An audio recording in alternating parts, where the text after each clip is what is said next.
मेरे दोस्तों, इंसान को कुल अकल भी मिल जाए तो फिर भी अल्लाह की हिकमत का वो इहाता नहीं कर सकता। रब्बे करीम को ज्यादा पता है कि हमारे लिए कौन सी चीज बेहतर है और कौन सी चीज हमारे लिए नुकसान का बाइस है। अल्लाह तबारक व तआला की हिकमत ये चाहती है कि मेरे बंदे परेशान ना हो। रब ये चाहता है कि मेरे बंदे किसी जगह पे भी दिक्कत और परेशानी का शिकार ना हो।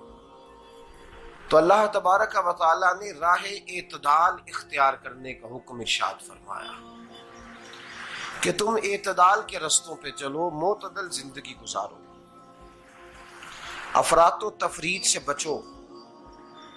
आज जिस माशरे में हम वक्त गुजार रहे हैं, इस माशरे में हम इस बात को समझने से कासिर हैं कि असल हमारा मसला क्या है।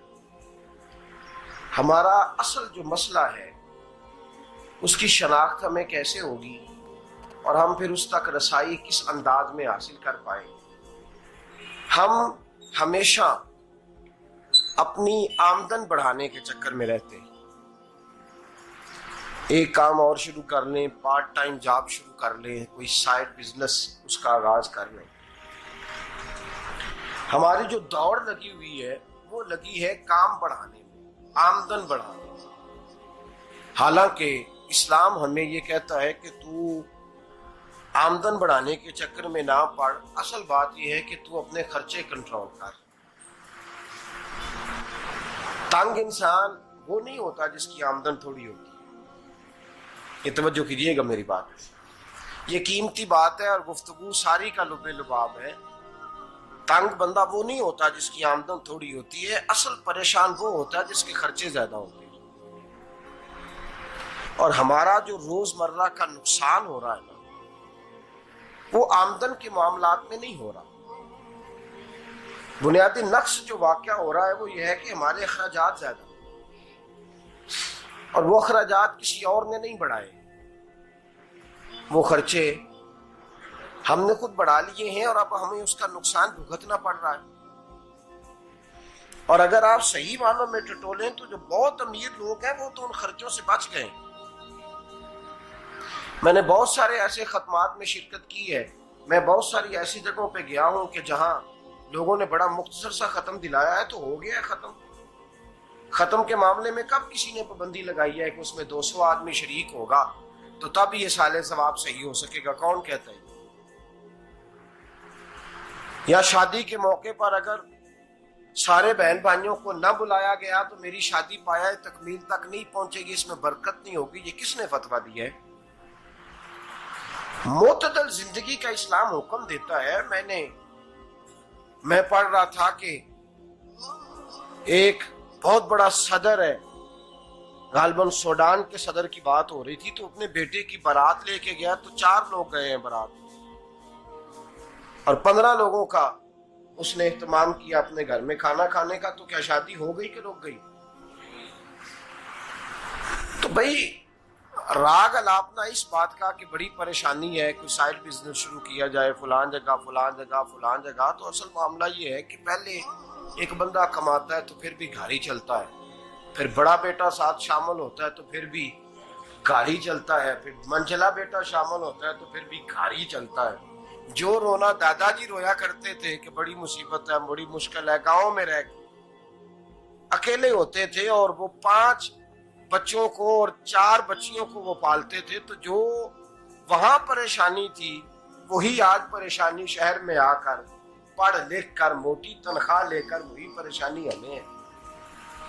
तो मैं जिस नतीजे पे पहुंचा हूं इसको पढ़ के, कुरान मजीद की चंद आयात को देखकर और इस मफहूम की जो हदीसें कुतुब हदीस में पाई जाती हैं और हमारे बुजुर्गों ने हमें जो मिजाज इस हवाले से दिया है, मैं इस नतीजे पे पहुंचा हूं कि मसला आमदन का नहीं, मसला खर्चे का है। हमारे खर्चे बुनियादी तौर पर ज्यादा, और अगर फिर हम ज्यादा बोझ खवातीन पे डालते हैं कि वो मुतालबे ज्यादा करती हैं। और अगर आप मुझसे पूछें तो खवातीन की भी अगर किसी जगह कोई आदत खराब होती है तो उसमें असल किरदार उसका होता है जो वो आदत खराब तो क्यों अपने गले से उतार के आप किसी के गले में बात डालने के चक्कर में हैं? वो खवातीन की तबीयत नहीं ऐसी है। असल बात यह है कि हमने आदत डाली है, हमने ये मिजाज उनको दिया तो उनका बना है, न कैसे बन सकता।